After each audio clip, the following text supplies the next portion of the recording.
19 Geetha Govindam Bhagavad Gita part 19 by Aravind Kumar upload చేస్తున్నాను. విని ఆనందించండి. నచ్చితే లైక్ చేయండి, షేర్ చేయండి మిత్రులతో, మరియు సబ్స్క్రైబ్ చేయండి నా ఛానల్ని. Thank you.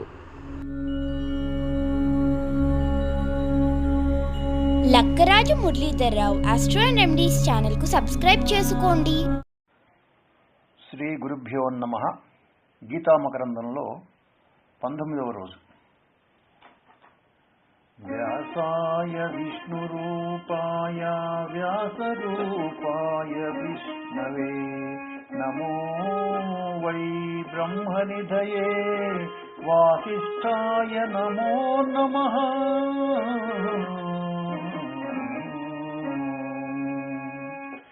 ఓం శ్రీ గీతాదేవ్యై నమః.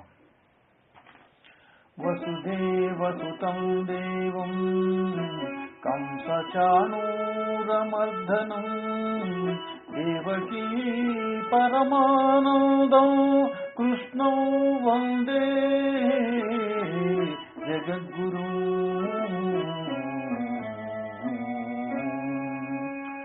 ఓం నమో భగవతే వాసుదేవాయ.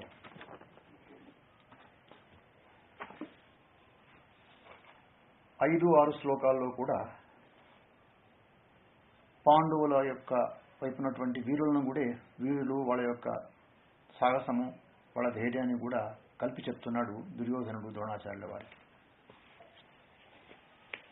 ఇంతకుముందు చెప్పిన వాళ్ళందరూ కూడా వాళ్ళు భీమార్జునులతో సమానమని చెప్పి చెప్తున్నాడు. అక్కడ అంటే ఏదో విధమైన భయాన్ని ఆయన మనసులో ఉంది, భయం నిండుగా ఉంది. కాబట్టి ఎదుటి పక్షంలో ఉన్నటువంటి వాళ్ళ గురించి ప్రత్యేకంగా వర్ణించి మరీ చెప్తున్నాడు ఆచార్యులకు. ఇక్కడ మనకు 2 విషయాలు జ్ఞాపకం వస్తాయి. ఎందుకు ఈ విధంగా చెప్తున్నాడు అంటే, ఒకటేమో ద్రోణాచార్యుల వారికి శత్రు సైన్యం మీద రోషం కల్పించాలని చెప్పేసి ఒకటి. రెండవది, తన సైన్యము విషయమై ధైర్యం తగ్గి ఉండుట, లేక తన సైన్యం కంటే ప్రతిపక్ష సైన్యమే బలవత్తరముగా ఉన్నదనే భావాన్ని కలిగించాలి అక్కడ. ఈ 2 విషయాలు ఆయన మనసులో ఉండేమో అని చెప్పేసి అనిపిస్తుంది మనకు. ఇప్పుడు కొంతమంది మహారథులను పరిచయం చేస్తున్నాడు. మహారథులు అంటే 10,000 మంది ధనుర్ధరులకు యోధులతో ఒక్కరే ఏకాకిగా యుద్ధం చేసే వాళ్ళని ఏమంటారంటే మహారథి అంటారట. ఆ విధంగా ఆయుధ శాస్త్రం లోపల అలాంటి ప్రవీణులకు అలాంటి పేరు పెట్టారన్నమాట. మహారథులు అంటే కేవలం ఒక వ్యక్తే 10,000 మంది ధనుర్ధరులతో యుద్ధం చేసి గెలిస్తే వాళ్ళని మహారథి అంటారట. అలాంటి వాళ్ళ గురించి ఇప్పుడు ఈ యొక్క 5-6 శ్లోకాలు ప్రత్యేకంగా పూర్తి చేస్తున్నాడు.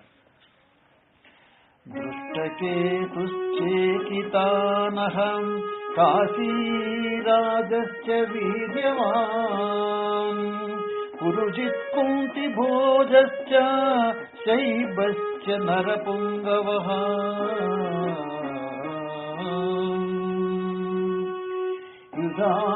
యుధామన్యుశ్చ విక్రాంత ఉత్తమౌజాశ్చ వీర్యవాన్ సౌభద్రో ద్రౌపదేయాశ్చ సర్వ ఏవ మహారథా.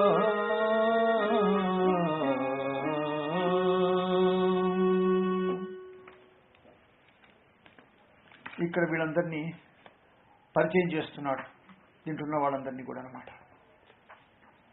దుష్టకేతు, ఈయన ఛేది దేశపు రాజు, శిశుపాలుని కుమారుడే అయినప్పటికీ ఇటువైపు వచ్చాడు.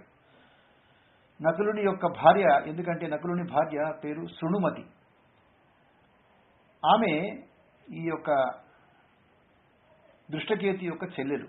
కాబట్టి పాండవ వైపు వచ్చి యుద్ధం చేస్తున్నాడు. గొప్ప పోరాట పట్టుకున్నటువంటి వ్యక్తి ఆయన. చేకితానుడు, ఈయన యాదవకులు అనేటువంటి వీరుడటైన ఈయన చికితానుని కుమారుడు. యుద్ధంలో చివరికి దుర్యోధనుడు ఈయనను చంపేస్తాడు. కాశీరాజు, ఈయన కాశీ నగరాన్ని పాలించే చక్రవర్తి. ఈయన అసమాన పరాక్రమం ఉంటుంది ఈయనకు, అందుకే ఈయనకు వీర్యవాన్ అని ప్రత్యేకంగా గుర్తు చేస్తున్నాడు. పురుజిత్తు, ఈయన కుంతీదేవికి సోదరుడు. ఈయన కుంతీభోజుని యొక్క కొడుకు.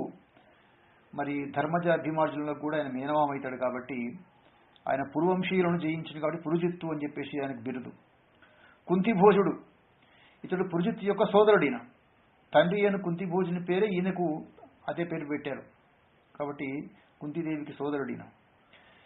శైబ్యుడు, శిబి వంశంలో పుట్టవడం వల్ల ఈయనకు శైబ్యుడు అని పేరు వచ్చింది. ఈయన ధర్మరాజు గారికి తన కూతురునిచ్చినటువంటి వ్యక్తి. ఆ శైబ్యుని కుమార్తెనే దేవిక. కాబట్టి ఈ విధంగా వీళ్ళందరినీ కూడా పురుష శ్రేష్ఠులు అని చెప్పేసి విశేషంగా గుర్తు చేస్తున్నాడు. దాంతోపాటు ఏమంటున్నాడంటే యుధామన్యుడు తర్వాత ఈ యొక్క ఉత్తమౌజుడు ఇద్దరు కూడా ఎలాంటి వాళ్ళంటే వీళ్ళు అర్జునుని యొక్క ఒకరేమో వామపార్శ్వంలో చక్రరక్షకులుగా ఉంటారు, రెండో వాళ్ళేమో కుడివైపున ఉంటారట చక్రరక్షకులు. గొప్ప వీర్యవంతులు వీళ్ళందరూ కూడా. తర్వాత సౌభద్రుడు సుభద్రార్జునుల యొక్క పుత్రుడు, ఆయననే ఉత్తర యొక్క భర్త అభిమన్యుడు.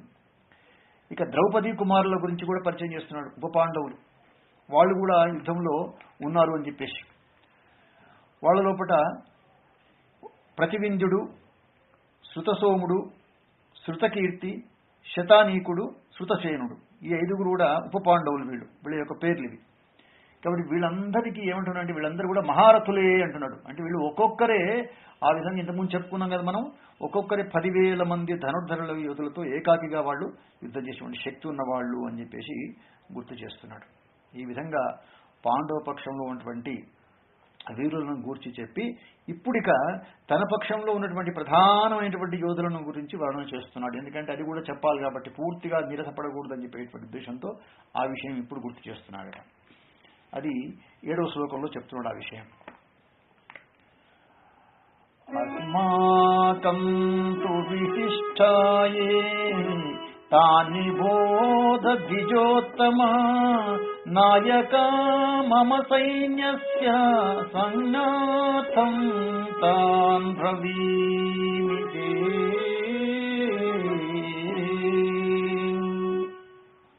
ప్రత్యేకంగా ఇక్కడ చాలా విశేషంగా వాడుతున్నాడు ఒక పదాన్ని, జాగ్రత్తగా మనం గమనిద్దాం. ద్విజోత్తమ అని చెప్పేసి ఒక పదం వాడుతున్నాడు ఇక్కడ. అంటే ఓ బ్రాహ్మణుడా అని చెప్పేసి. దీని వెనకాల అనేక మనసులో ఆయన భావనలు ఉండే అవకాశం కనబడుతుంది. ద్విజుడు అంటే నిజానికి రెండవసారి పుట్టినవాడు అని అర్థం. తల్లి గర్భం నుంచి మొట్టమొదట జన్మ అయితే ఉపనయన సంస్కారం జరిగితే ఆ వ్యక్తికి రెండవ జన్మ ఎత్తినవాడు అవుతాడట. అందుకే అప్పుడు ద్విజుడు అని పిలువబడతాడట. జన్మనా జాయతే శూద్ర కర్మణా జాయతే ద్విజః అని చెప్పారు. పుట్టుకతో అందరూ శూద్రులేనట, ఉపనయన సంస్కారం తర్వాత వాళ్ళు ద్విజులుగా మారతారట. ఈ విధంగా 2 జన్మలు ఎత్తిన వాడిని ఏమంటారంటే ద్విజుడు లేక ద్విజన్ముడు అన్నది శాస్త్రం. అది జన్మనిచ్చినటువంటి జననీ జనకులు మొదటి జన్మకు కారణమైతే ద్విజుడుగా తనకు రెండవ జన్మకు ఎవరిస్తారు? గాయత్రి మంత్రం. కాబట్టి గాయత్రి మంత్రము జనని తల్లిగా ఉంటుందట. జనకుడు దానినే ఉపదేశించి ఆచార్యుడు అవుతాడు. తండ్రి చెప్తాడు కాబట్టి ఆ ఉపదేశం. కాబట్టి గాయత్రిని వేదంలో సావిత్రి అని కూడా పిలుస్తారు. కాబట్టి ఆ దానికి మంత్రద్రష్ట అయినటువంటి విశ్వామిత్ర మహర్షి. అయితే ఇక్కడ ద్రోణాచార్యుని ద్విజోత్తమ అని పిలవడం లోపల దుర్యోధను యొక్క ఆంతర్యం జాగ్రత్తగా మనం చూసినట్లయితే స్పష్టంగా తెలుస్తుంది. ఎట్లా అంటే, నీ శరీరము మా వైపు నిలబడి ఉన్నది, మనస్సేమో అటువైపు తిరుగుతున్నది. నీ శిష్యులందరూ ఆ వైపు ఉన్నారు, నీ మనస్సు కూడా అక్కడే ఉంది. ఇక నీ వల్ల నాకు ఒరిగేదేముంది? అలాగే నీవు లేకపోతే తరిగేదేముంది? ఈ విధంగా అన్నమాట. మళ్ళీ నీవు ద్విజశ్రేష్ఠుడవు, గాయత్రి మాత పుత్రుడవు, సంధ్యావందనాది పవిత్ర కర్మలు, యజ్ఞయాగాది పుణ్యకర్మలు అలవాటు పడ్డవాడి, పైగా సత్వగుణం గలవా బ్రాహ్మణుడివి అని చెప్పి గుర్తు చేస్తున్నాడట. చూడండి, హోమధూమం మధ్యలో కూర్చొని వేదమంత్రాలు వలించడం వేరు, రణరంగంలో నిలబడి రుధిర ప్రవాహాన్ని వీక్షిస్తూ పోరాడడం వేరు. కాబట్టి పారాయణ జపధ్యానాలకు అలవాటు పడ్డ నీ యొక్క ద్విజ స్వభావము రణరంగంలో ఏవో అద్భుతాలు సృష్టిస్తుందని నేను ఆశించడం లేదు. ఇది మనసులో ఉన్నమాట దుర్యోధనునికి. నీవు మా అందరికీ శిక్షణ ఇచ్చి ఉండొచ్చు, ఆట నేర్పడం వేరు, క్లిష్టమైన పరిస్థితిలో ఆడటం వేరు, పైగా చిత్తము లేకుండా చిందులు వేయడం చిత్రంగానే ఉంటుంది అంటూ ఆచార్యునిపై తనకున్నటువంటి అవిశ్వాసాన్ని చెప్పకనే బయట పెట్టేశాడు దుర్యోధనుడు. అందుకే తన సైన్యంలో ఉండేటువంటి మహారథులను వివరించి చెప్తున్నాడు. ఇప్పుడు కౌరవ సైన్యంలో ఉండే నాయకులు ఎవరో ద్రోణి స్థాయి యోధునికి తెలియదా? మరి దుర్యోధనుడు ఎందుకు చెప్తున్నట్లు ఇక్కడ మనం జాగ్రత్తగా గుర్తుపెట్టుకోవాలన్నమాట. భీష్ముడు తర్వాత సర్వసేనాధిపతిగా ఆయనే ఉంటాడు కదా, ఆయనకు తన యొక్క సైన్యంలో ఎవరెవరు ఏంటి, ఎవరెవరి స్థాయి ఏంటి అని తెలియదా? తప్పకుండా తెలిసే ఉంటుంది. కానీ ఆ విధంగా అట్లా ప్రవర్తిస్తే దుర్యోధనుడు ఎందుకైతాడు ఆయన? కాబట్టి అట్లా ప్రవర్తించాడు కాబట్టి ఈయన దుర్యోధనుడు అయ్యిండు. కౌరవ వీరుల్ని గూర్చి ప్రారంభిస్తూ ముందుగా ఏం చేస్తాడంటే ద్రోణాచార్యుని మొట్టమొదటి ప్రస్తావించాడు. మొట్టమొదట ఎందుకు చెప్పాడంటే, మరి ఇన్ని మాటలు తను అన్నాడు కాబట్టి ఆ విధంగా అన్న మాటలకు ఎక్కడైనా మళ్ళీ పొరపాటున నొచ్చుకున్నాడేమో, ఆ నొచ్చుకొని ఆ విధంగా ఆయనలో కోపం వస్తుందేమో అని చెప్పేసి ఆయనను శాంతపరచాలని చెప్పేసి ఆ విధంగా ఆయన చెప్తూ ఏం చెప్తున్నాడు మనకి 8వ శ్లోకంలోనంటే, భవాన్ భీష్మశ్చ కర్ణశ్చ కృపశ్చ సమితంజయః అశ్వత్థామా వికర్ణశ్చ సౌమదత్తి స్తథైవ చ.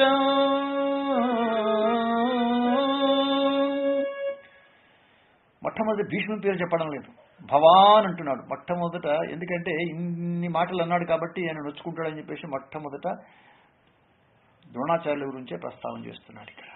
ఇది ఆయనలో ఉన్నటువంటి చెడు ఆలోచన అన్నమాట. తర్వాత కేవలము ఎంతమందిని గుర్తు చేస్తున్నాడు దాంట్లో పట, కేవలం ఒక 7గురునే పరిచయం చేస్తున్నాడు దాంట్లో. ద్రోణాచార్యులు, భీష్ముడు, కర్ణుడు, కృపాచార్యుడు, అశ్వత్థామ, వికర్ణుడు, సోమదత్తుని కొడుకు, వీళ్ళు ప్రధానంగా దాంట్లో పట వీళ్ళని మాత్రమే. ఇంకా చాలా మంది ఉన్నారు కదా, కానీ అక్కడనేమో అనేక మందిని గుర్తు చేశాడు అక్కడ. ఇక్కడికి వచ్చేసరికల్లా కేవలము 7గురిని మాత్రమే చెప్తున్నాడు. ఇది ఆయన ఉన్నటువంటి కుటిలత్వానికి మనకు కనబడుతుంది, దుర్యోధన ఉన్నటువంటి కుటిలత్వానికి ఉన్నటువంటి ఆలోచన అన్నమాట. మన వాళ్ళని గురించి మనకు ఎలాగూ తెలుసు కదా, ఎదుటివారి శక్తిని అంచనా వేయడమే కర్తవ్యం కావాలని సంగ్రామ చాతుర్యమా, లేక సైన్యం ఎక్కువగా ఉందే కానీ వీరులు కౌరవ సైన్యంలో తక్కువ ఉన్నారు అనేటువంటి ఆలోచనను అది మనకు తెలియకనే తెలుస్తుంది విషయం అని చెప్పేసి దుర్యోధన విషయంలో. ఎందుకంటే తన యొక్క సైన్యంలో ఉన్నటువంటి వాళ్ళ యొక్క గొప్పదనం కూడా ఒకసారి మళ్ళీ కావాలని చెప్పేసి ఎట్లా గుర్తు చేస్తున్నాడు, అన్యేచ బహవశూరా మదత్తే త్యక్త జీవిత నానాశస్త్ర ప్రహరణ సర్వే యుద్ధ విశారద.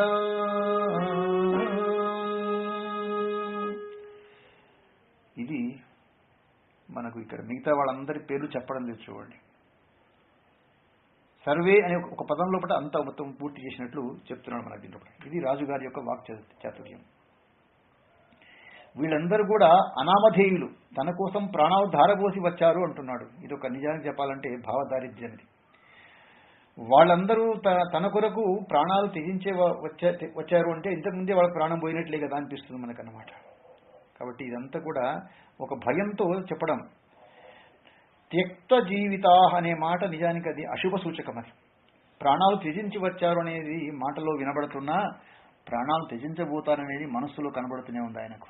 ఆ ప్రాణాలు కూడా తన కోసం త్యజించి వచ్చారని అన్యాయంగా అధర్మంగా పలుకుతున్నాడు. వాళ్ళందరూ భయం కొద్దో వచ్చారంతే. వాళ్ళు ప్రజలు కొరకు రాజు బతకాలి కానీ తన కొరకు వారు ప్రాణాలు త్యజించి వచ్చారని రాజు పలకడం నిజానికి అది శోచనీయమైన విషయం అన్నమాట. కాబట్టి దీంట్లో ద్రోణుడు, భీష్ముడు, కర్ణుడు, కృపాచార్యుడు, అశ్వత్థామ, వికర్ణుడు, సౌమదత్తి, తర్వాత కలుపుకుంటే జయద్రథుడు కూడా దాంట్లో వస్తాడు, జయద్రథుడు. కాబట్టి అంటే సైంధవుడు, వీళ్ళందరి విషయాలు చెప్తున్నాడు. చెప్పేసి మెల్లిగా చెప్తున్నాడు. మళ్ళీ ఏమంటున్నాడంటే 10వ శ్లోకంలో విచిత్రంగా చెప్తున్నాడు.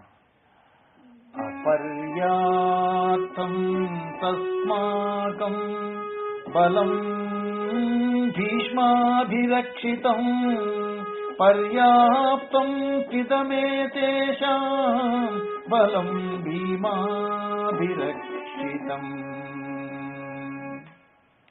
మన సైన్యం అపారంగా ఉంది, దాన్ని భీష్ముడు రక్షిస్తున్నాడు. ఇక పాండవుల సైన్యం అంటారా, అది చాలా పరిమితంగా ఉంది, దాన్ని భీముడు కాపలా కాస్తున్నాడు అని చెప్పేసి గుర్తు చేస్తున్నాడు. చూడండి ఇక్కడ భీష్ముడిని అటు భీముడిని ఇద్దరి మధ్య లోపల పోలిక తీసుకొస్తున్నాడు. తన వైపు భీష్ముడిని చెప్పాడంటే సైన్యానికి అధిపతి భీష్ముడు కాబట్టి సరిపోయింది విషయం అక్కడ. కానీ అటువైపు భీముడిని ఎందుకు గుర్తు చేస్తున్నాడు? అప్పుడు భీముడు రాజు కాదు కదా. పోనీ జ్యేష్ఠుడా అక్కడంటే ధర్మరాజే జ్యేష్ఠుడు అక్కడ. పోనీ సైన్యాన్ని మొత్తానికి అధిపతి అంటే కాదు, దుష్టద్యుమ్నుడు అక్కడ సర్వసైన్యాధిపతి. మరి కాబట్టి పోనీ జ్యేష్ఠత్వము, శ్రేష్ఠత్వము, సర్వసేనాధిపత్యం ఏ లేకపోయినా అన్ని శాస్త్రాలు, అద్భుత శస్త్రాస్త్రాలు భీముని దగ్గర ఉన్నాయంటే అది కాదు. అక్కడ అన్ని ఉన్నటువంటి వ్యక్తి అర్జునుడు ఉన్నాడు. మరి కాబట్టి ఇన్ని ప్రత్యేకతలు లేకపోయినా సరే పరిపూర్ణతలో దేదీప్యమానంగా ప్రకాశించే పరమాత్మ యొక్క స్వరూపమని భీముని తలంచినాడా అంటే ఆ విధంగా చూసినప్పుడు అర్జునుడి రథం లోపల మందహాసంతో శోభిస్తున్నటువంటి శ్యామసుందరమూర్తిని గురించి చెప్పాలి అక్కడ. మరి వాళ్ళందరినీ పక్కబెట్టి అసలే గిట్టనటువంటి శత్రువుని ప్రత్యేకంగా భీముని యొక్క రక్షితము అని చెప్పి చెప్తున్నాడు అక్కడ. అంతా అంటే ఏం చేసినా ఈ గాంధారి నందనుడు గందరగోళం అని చెప్పేస్తాం అనమాట. ఎందుకంటే కౌరవ సైన్యాన్ని రక్షించాల్సిన సర్వసేనాధిపతి భీష్మాచార్యుడు యుద్ధంలో ఎందరినైనా చంపుతాడు ఆయన, కానీ పాండవులు మాత్రం చంపడు. ఎందుకంటే ఆయన ప్రతిజ్ఞ చేశాడు ఆ విధంగా.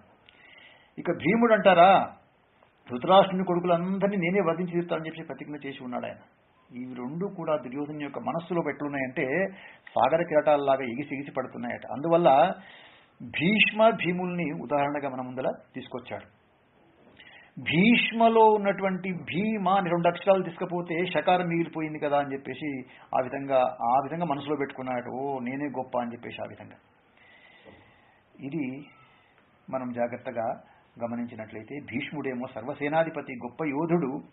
ఆయనను మేము రక్షించడం ఏమిటి, ఆయన తనను తాను రక్షించుకొని అసమర్థుడా అని చెప్పేసి అనుకుంటారేమని చెప్పేసి ఏమంటున్నాడంటే, మీరు చేయాల్సినటువంటి పని ఏంటంటే మీరు భీష్ముణ్ణి ఇప్పుడు కాపాడాలి. మీరు చేయాల్సిన పని ఇప్పుడు యుద్ధమని కాదు, భీష్ముణ్ణి కాపాడాలనే విషయాన్ని దృష్టిలో తీసుకొస్తున్నాడు అనమాట. 11వ శ్లోకంలో వస్తుంది మనకు అది స్పష్టంగా. మనకు ఆయనేషు చ సర్వేషు యథా భాగమవస్థితం భీష్మమేవాభిరక్షంతు భవంతః సర్వ ఏవ హి.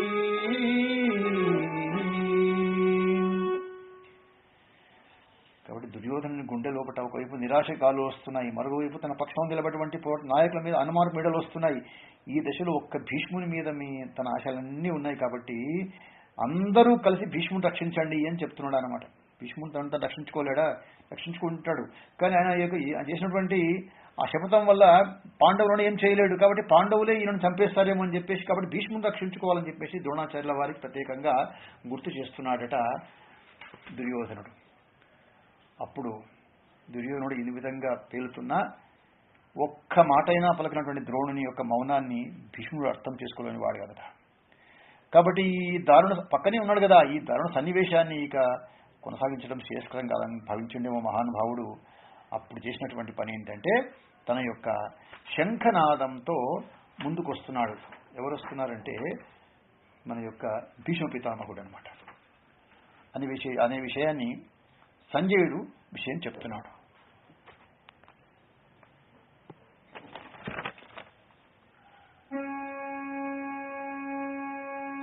గీతాయా పుస్తకం యత్ర యత్ర పాఠ ప్రవర్తతే తత్ర సర్వాణి తీర్థాని ప్రయాగాదీని తత్ర వై.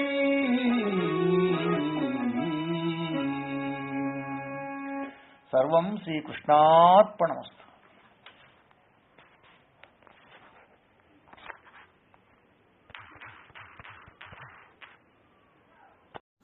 మీకు నా వీడియో కనుక నచ్చితే లైక్ చేయండి, షేర్ చేయండి. ఈ వీడియో కింద ఉన్న బెల్ ఐకాన్ను క్లిక్ చేయడం ద్వారా నా ఛానల్ను సబ్స్క్రైబ్ చేసుకోండి. దీనివల్ల మీకు నా వీడియోలు అందుబాటులో ఉంటాయి. Thank you.